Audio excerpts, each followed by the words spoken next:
People in Zubu Kingdom loved gossip, and when something strange happened, the whole village would talk about it for many days. That was exactly what happened on the day Oluchi was born. Women rushed out from their huts, men stopped on their way to the farm, and children whispered to one another in fear. A baby had been born without arms, not even one. Some people shook their heads, others sighed deeply, and many said the same thing over and over. This is too much for one family. First poverty, now an armless child. Surely the gods are punishing them. Mr. and Mrs. Obi, however, did not see their baby as a curse. They looked at her tiny body, her soft face, and her innocent eyes, and all they felt was love. Her name will be Oluchi, her father said, because her destiny is in God's hands. People mocked them, but the Obis kept saying, "Every child is a gift. We cannot throw her away."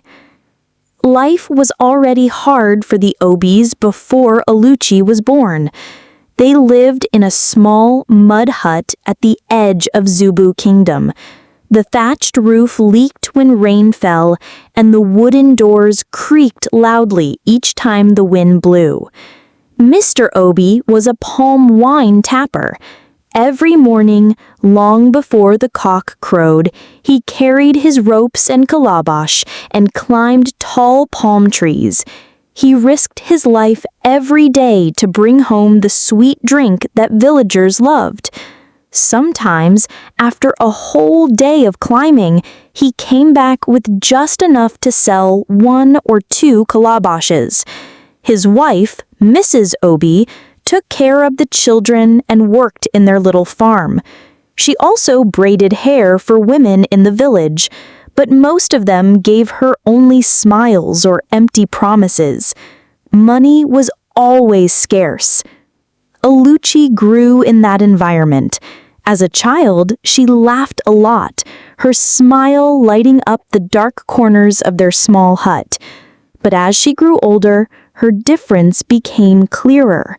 Other children fetched water, carried firewood, and helped their mothers in the kitchen. Oluchi could do none of these things. She tried using her legs for small tasks, but it was never enough. Children in the village laughed at her. "How can a girl with no arms ever be useful?" they mocked. But her parents would hug her tightly and whisper, "Do not mind them, my daughter. Your life has meaning." Then came the terrible day that changed everything. Mr. Obi woke up early as usual to climb the tallest palm tree in the forest. He tied his rope, adjusted his calabash, and began his dangerous climb. But as he was cutting into the tree, his foot slipped. His body fell heavily, crashing down from a great height. The sound of his cry echoed through the forest. Other tappers rushed to him, lifted him, and carried him home. His back was bent, his feet swollen, and his pain was unbearable. For days, the village medicine men tried to heal him. They massaged his body, gave him herbs, and chanted over him. But his condition grew worse. He could no longer walk.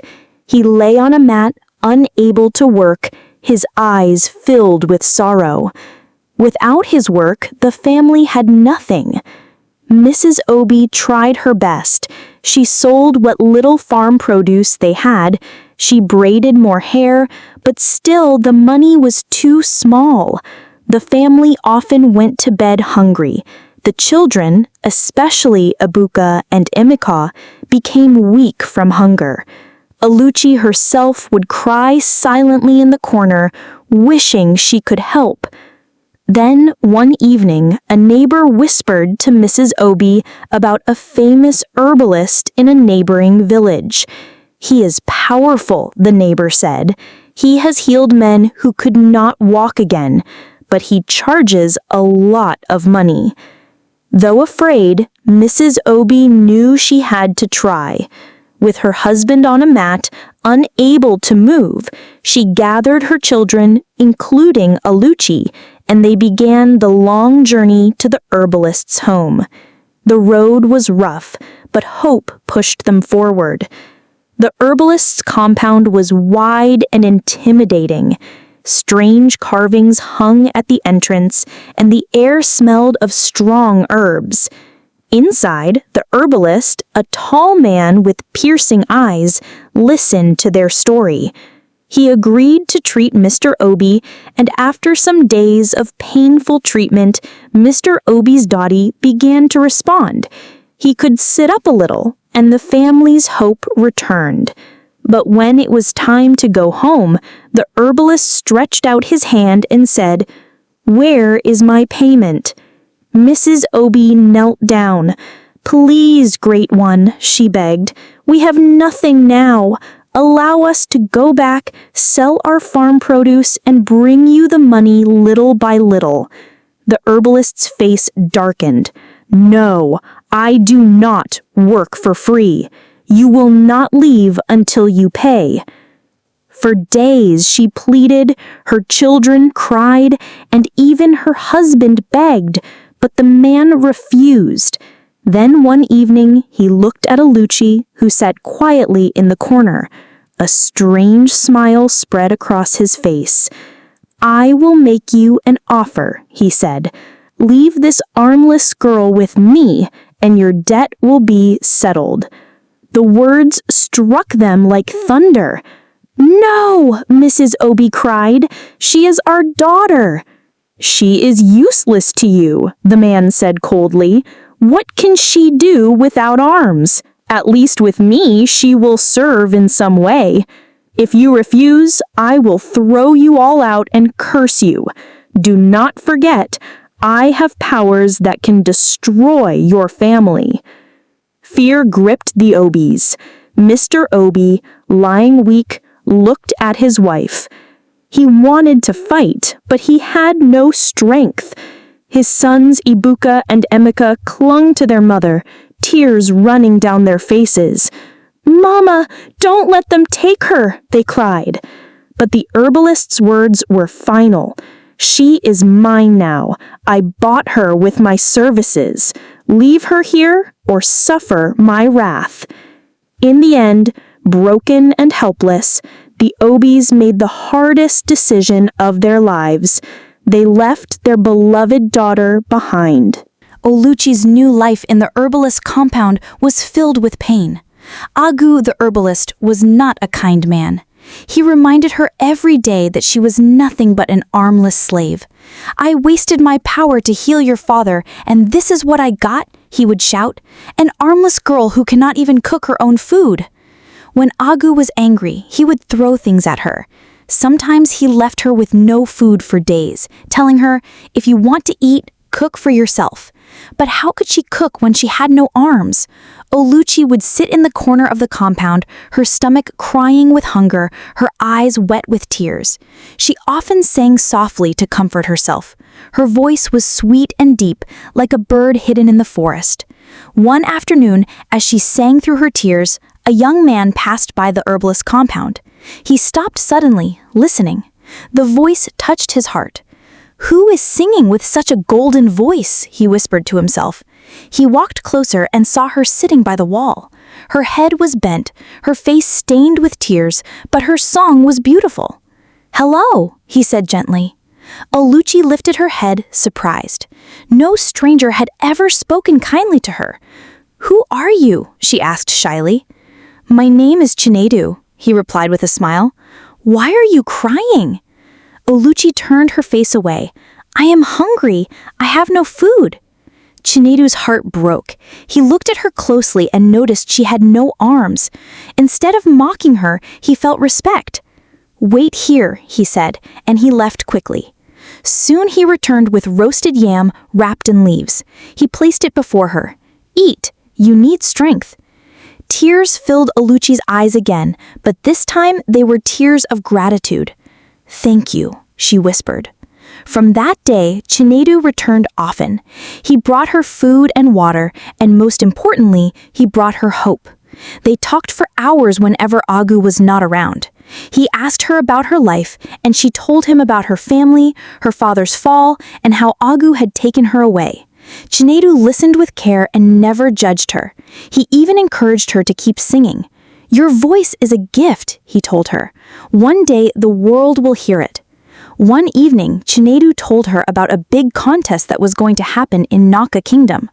It was not just a contest of beauty or strength, but of talent. People were expected to dance, sing, or show any gift they had. "The winner," he said with a small smile, "will be honored before the king and will receive blessings." Oluchi shook her head. "I cannot join. I am not from this village. I am a slave in Agu's house." But Chinedu leaned close and whispered, "You are more than a slave. You have a voice that can move mountains. Let me help you. You can win this." She hesitated, but deep inside her, she wanted to believe him. The day of the contest finally came. The village square was filled with people. Women wore colorful wrappers, men in fine clothes stood tall, and children ran around in excitement. The drums beat loudly and the air smelled of roasted meat and palm wine. Contestants came one after another. Some danced, some played instruments, others recited poems. The crowd clapped and cheered, but no one truly impressed them. Then, with Chinedu's help, Oluchi appeared. The villagers gasped when they saw her. "Is that not the armless girl who lives with Agu?" they murmured. "What is she doing here?" Some laughed. Others shook their heads. "This is a waste of time." But when Oluchi began to sing, the entire place went silent. Her voice rose above the noise of the crowd, clear and sweet, full of pain and hope at the same time. She sang about her struggles, about being born without arms, about people mocking her family, and about how she still believed her life had meaning. Her song touched everyone's heart. Tears rolled down the cheeks of many who had once mocked her. When she finished, there was silence for a moment, and then thunderous applause. The judges looked at one another and nodded. It was clear Oluchi had won. The villagers were shocked. "How can this be?" they shouted. "A stranger? A girl with no arms? Can such a one represent our kingdom?" But before anyone could argue further, the chief judge stood up and announced, "By the power given to me by the king, the winner of this contest is Oluchi." Then came a surprise Oluchi did not expect. The winner of the contest was to become the wife of the prince, and the prince was none other than Chinedu, the same young man who had been her secret friend. Gasps spread through the crowd. "The prince? He has been spending time with this armless girl?" Some were angry. Others whispered in confusion.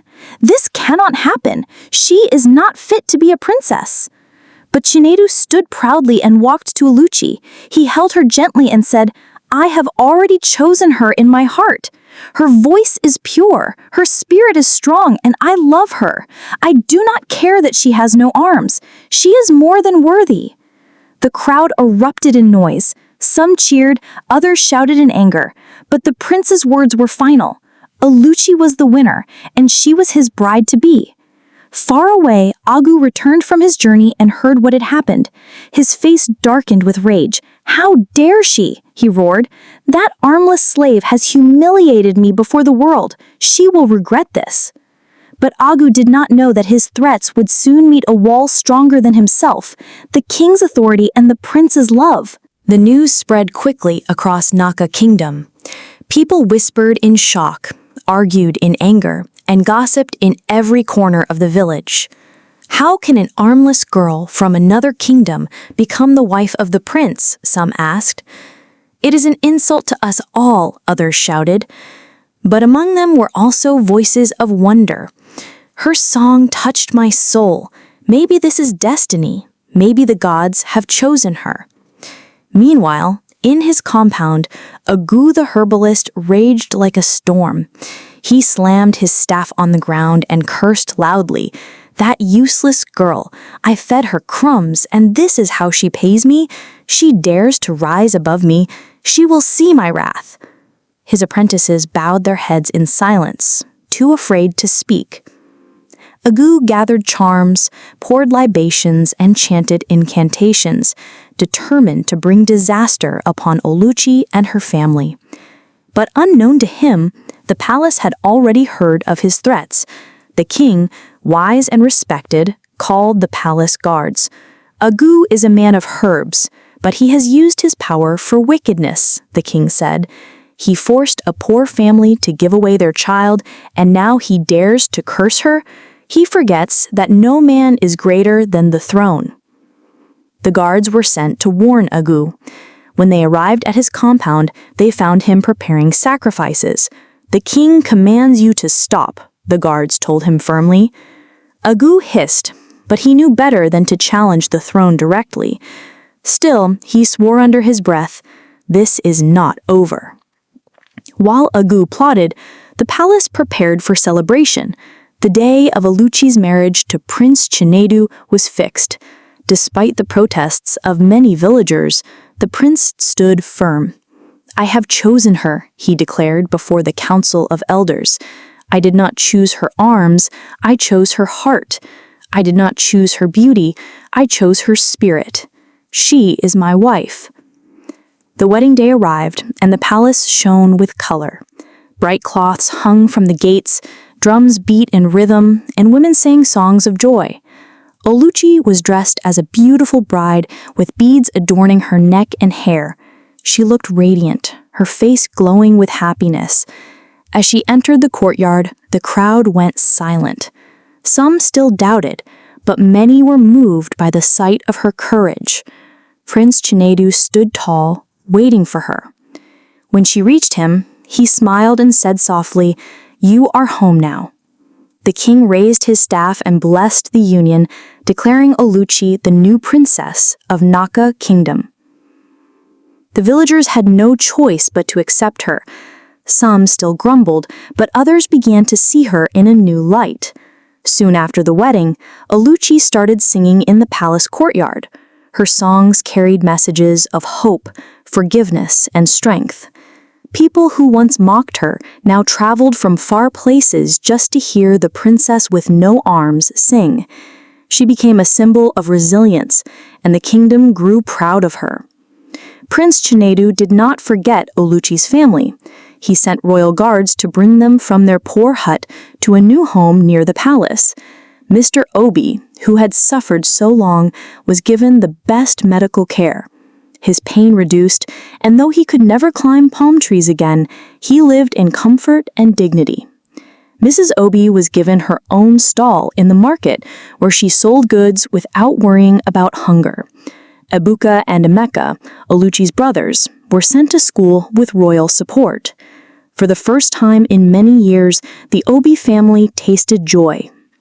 They often wept, not in sorrow, but in gratitude. They never imagined their armless daughter would be the one to lift them out of suffering. As for Agu, the herbalist, he could do nothing. Each time he thought of cursing Oluchi, he remembered the power of the throne. The king had warned him, "Touch her, and you will lose everything." Defeated and humiliated, Agu retreated into silence. One evening, after a performance in the palace, someone asked Oluchi if she hated Agu for what he did. She smiled softly and said, "I do not hate him. He was only a tool. If not for him, I would never have met my destiny. Sometimes what we see as pain is only the road to our blessing." Her words spread across the kingdom, and people marveled at her wisdom. She became not just a princess, but also a teacher of hope. Children who once mocked her now sang her songs. Women told their daughters, "Be like Princess Oluchi. Do not let anyone tell you that you are worthless."